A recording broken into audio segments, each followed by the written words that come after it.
नमस्कार दोस्तों, आईपीएल 2025 के 8वें मुकाबले में रजत पाटीदार का आया तूफान, जिसके आगे सीएसके के गेंदबाज हो गए पूरी तरह से परेशान।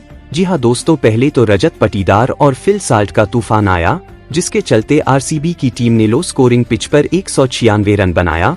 तो दोस्तों, कौन जीता सीएसके और आरसीबी के बीच का यह मुकाबला? तो क्या है आईपीएल 2025 के 8वें मुकाबले की आरसीबी और सीएसके के मैच की पूरी हाईलाइट? बताएंगे आपको हमारी इस वीडियो में पूरी खबर।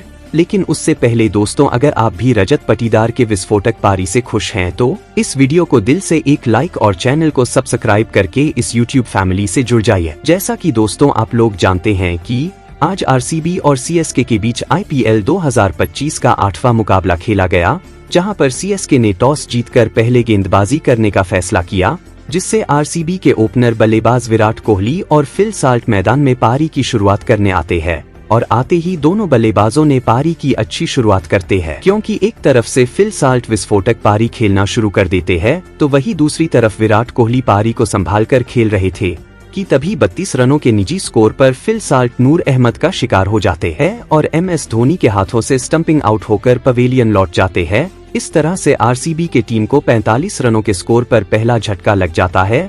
फिर कोहली का साथ देने मैदान में देवदत्त पडिक्कल आते हैं और आते ही ताबड़तोड़ बल्लेबाजी करना शुरू कर देते हैं कि तभी 27 रनों के निजी स्कोर पर अश्विन का शिकार हो जाते हैं और कैच आउट होकर पवेलियन लौट जाते हैं। इस तरह से आरसीबी की टीम को 76 रनों के स्कोर पर दूसरा झटका लग जाता है।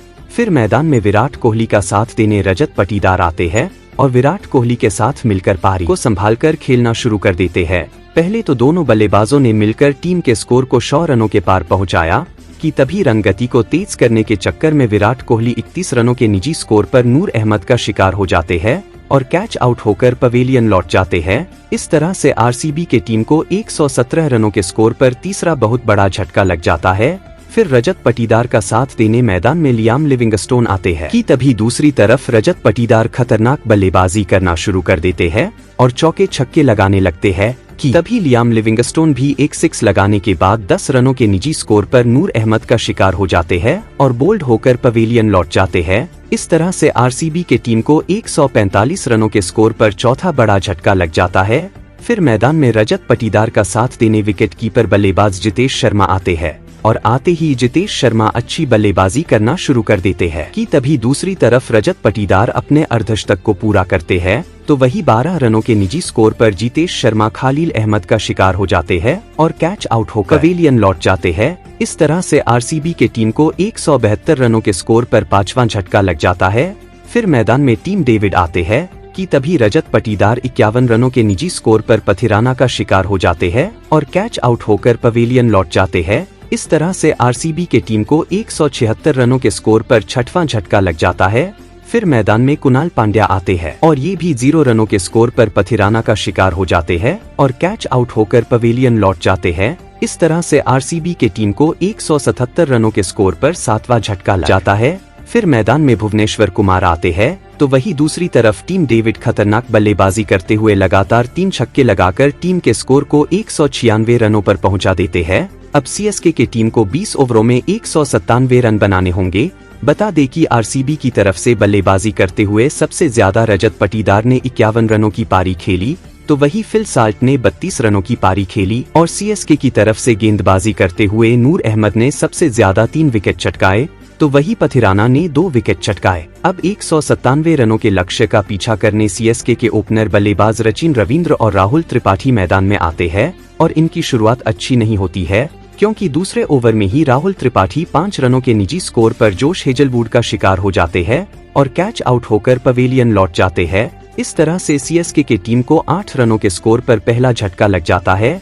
फिर मैदान में ऋतुराज गायकवाड़ आते हैं और 0 रन के स्कोर पर ही हेजलवुड का शिकार हो जाते हैं और कैच आउट होकर पवेलियन लौट जाते हैं। इस तरह से सीएसके की टीम को 8 रनों के स्कोर पर ही दूसरा बड़ा झटका लग जाता है। फिर मैदान में सचिन रविंद्र का साथ देने दीपक हुड्डा आते हैं और ये भी कुछ नहीं कर पाते हैं और मात्र 4 रनों के निजी स्कोर पर ही भुवनेश्वर कुमार का शिकार हो जाते हैं और कैच आउट होकर पवेलियन लौट जाते हैं। इस तरह से सीएसके की टीम को 26 रनों के स्कोर पर तीसरा बड़ा झटका लग जाता है। फिर मैदान में सचिन रविंद्र का साथ देने सैम करन आते हैं और ये कुछ नहीं कर पाते हैं और 8 रनों के निजी स्कोर पर लियाम लिविंगस्टोन का शिकार हो जाते हैं और कैच आउट होकर पवेलियन लौट जाते हैं। इस तरह से सीएसके की टीम को 52 रनों के स्कोर पर चौथा झटका लग जाता है। अब सचिन रविंद्र का साथ देने मैदान में शिवम दुबे आते हैं कि तभी सचिन रविंद्र 41 रनों के निजी स्कोर पर यश दयाल का शिकार हो जाते हैं और बोल्ड होकर पवेलियन लौट जाते हैं। इस तरह से सीएसके की टीम को 75 रनों के स्कोर पर पांचवा झटका लग जाता है।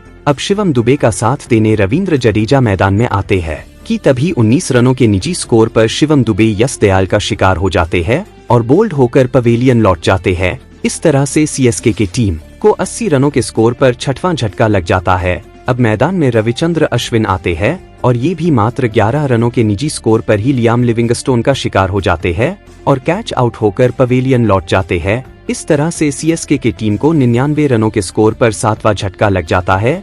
फिर मैदान में महेंद्र सिंह धोनी आते हैं और टीम के स्कोर को 100 रनों के पार पहुंचाते हैं कि तभी 25 रनों के निजी स्कोर पर रविंद्र जडेजा जोश हेजलवुड का शिकार हो जाते हैं और कैच आउट होकर पवेलियन लौट जाते हैं। इस तरह से सीएसके के टीम को 142 रनों के स्कोर पर 8वां झटका लग जाता है। अब मैदान में नूर अहमद आते हैं। इस तरह से सीएसके की टीम 20 ओवरों में मात्र 146 रन ही पान पाई, जिससे यह मुकाबला आरसीबी बहुत ही आसानी से जीत गई।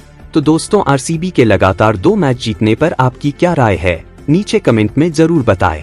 और ऐसे ही आईपीएल से जुड़ी किसी भी जानकारी के लिए इस वीडियो को एक लाइक और चैनल को सब्सक्राइब करके इस यूट्यूब फैमिली से जुड़ जाइए। धन्यवाद।